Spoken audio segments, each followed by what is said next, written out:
Hey guys, how you doing? And welcome to this video. My name is Judd Albring, and in the video I'm going to talk to you about the Clickfunnels um, affiliate bootcamp login. So it's real simple to do. Just go to your affiliatebootcamp.com, and when you get there you're going to see the regular page just like it looks for anybody else.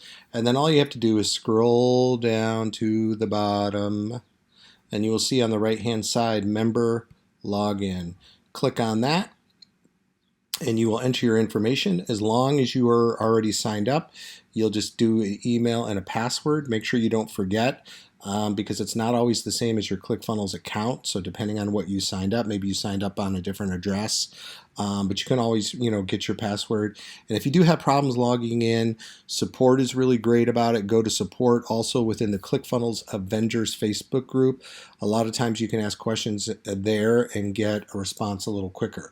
So to access your ClickFunnels Affiliate Bootcamp login, just go to affiliatebootcamp.com, scroll to the bottom, click Members Login. Thank you so much. Please like, subscribe, share, all that good stuff. Have a good day.